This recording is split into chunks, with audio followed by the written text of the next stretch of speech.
নজর রাখবো পরবর্তী সংবাদে।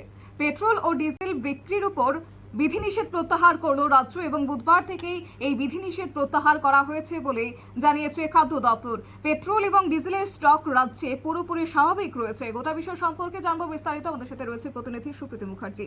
সুপ্রীতি, তাহলে কি জ্বালানির সংকট এবার মিটতে চলেছে, যেখানে পেট্রোল এবং ডিজেল বিক্রির উপর এক প্রকার বিধিনিষেধ প্রত্যাহার করে দিয়েছে রাজ্যের পক্ষ থেকে, কি বলবেন?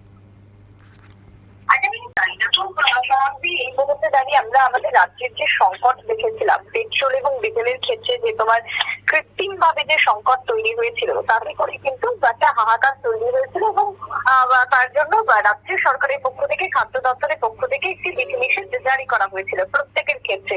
এবারে সেই বিধিনিষেধকে তুলে দেওয়া হলো। আজকে যে প্রেস বিজ্ঞপ্তি জারি করা হয়েছে, তাতে করে বলতে পারি খাদ্য, জনসংভরণ ও ক্রেতা স্বার্থ বিষয়ক দপ্তর ইতিমধ্যে জানিয়ে দিয়েছে যে রাজ্যে বর্তমানে পেট্রোল এবং ডিজেলের মজুত রয়েছে এবং ইতিমধ্যেই আমরা দেখেছিলাম যে তোমার প্রায় 35 লক্ষ লিটার তেল এসে পৌঁছেছে রাজ্যে এবং সেই তেল কিন্তু অধিকাংশটাই ধর্মনগরে যে ডিপো রয়েছে সেই ডিপোতে রাখার পর রাজ্যের যে পেট্রোল পাম্পগুলি রয়েছে, যে বিওপি গুলি রয়েছে, সেই বিওপিতে কিন্তু সরবরাহ শুরু হয়ে গেছে।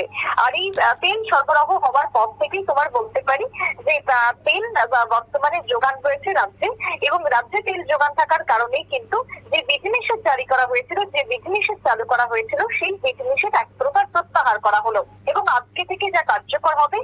তবে বিধিনিষেধের মধ্যে তোমাকে বলতে হয় যে দেখো, আমরা দেখেছিলাম যে পেট্রোল পাম্পগুলিতে 200 টাকার যে তেল মিল যে বরাদ্দ করা হয়েছিল, সেই তেলের ক্ষেত্রে এবারে সেই বিধিনিষেধকে তুলে দেওয়া হলো। এবারে গ্রাহকদের বা যারা যান চালকরা রয়েছেন, তারা তাদের রিকোয়ারমেন্ট অনুযায়ী যতটুকু তেল লাগবে ততটুকু তেল কিন্তু পাবেন।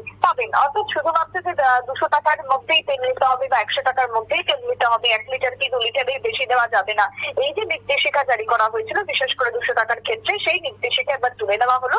এবারে যে যার মতন সাধ্য অনুযায়ী তেল কিনতে পারবেন, এমনটাই জানিয়ে দেওয়া হলো খাদ্য, জনসংভরণ এবং ক্রেতা স্বার্থ বিষয়ক দপ্তরের পক্ষ থেকে। ইতিমধ্যে আধিকারিক জানিয়ে দিয়েছেন এই ব্যাংকের কথা, আজ থেকে প্রত্যেক পেট্রোল পাম্পে তা কার্যকর হয়ে যাবে। রাজ্যে আপাতত কোনো সংকট নেই। ভবিষ্যতের দিকে নজর রেখে, ভবিষ্যতের দিকে খেয়াল রেখে বিশেষ করে কাজ চলছে। তবে এখনো যে জায়গায় ধস ছিল সেই এলাকা লামডিং ডিভিশন এখন যথেষ্ট সেই জায়গাতে পরিস্থিতি স্বাভাবিক হয়ে গেছে। যে ট্রেন চলাচলের ক্ষেত্রে একটা প্রভাব পড়েছিল, সেই ট্রেন চলাচলও স্বাভাবিক হয়ে গেছে। যে ট্রেনগুলোকে বাতিল করা হয়েছিল, যে ট্রেনের সময়সীমা পরিবর্তন করা হয়েছিল, সেই ট্রেনগুলিকেও আবার রিশিডিউল করে দেওয়া হয়েছে। আগেকার মতনই আবার কিন্তু সব স্বাভাবিক সঙ্গেই চলছে।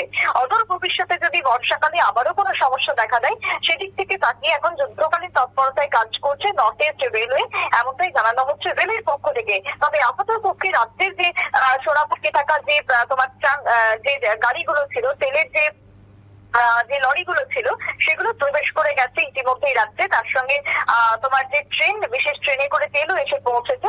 তাই সবকিছুকে মিলিয়ে রাজ্যের আর সেই সংকটটা নেই। তাই আপাতত যে নির্দেশিকা জারি করা হয়েছিল তা তুলে নেওয়া হলো, এমনটাই জানানো হলো খাদ্য এবং জনসংভরণ দপ্তরের পক্ষ থেকে। শতাব্দী।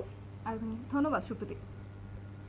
একেবারে রাজ্যের জন্য অনেকটা স্বস্তিকর খবর, যেখানে ইতিমধ্যেই খাদ্য জনসংভরণ দপ্তরের পক্ষ থেকে বলা হচ্ছে পেট্রোল এবং ডিজেলের উপর যে রেশনিং ব্যবস্থা চালু করেছিল রাজ্য সরকার, তা ইতিমধ্যেই প্রত্যাহার করে নিয়েছে এবং বুধবার থেকেই তা স্বাভাবিক হচ্ছে এবং পেট্রোল এবং ডিজেলের স্টক রাজ্যে পুরোপুরিভাবে স্বাভাবিক রয়েছে বলে জানিয়েছেন দপ্তরের পক্ষ থেকে। নিয়ে নিচ্ছে ছোট্ট একটি বিজ্ঞাপন বিরতির সঙ্গে থাকুন।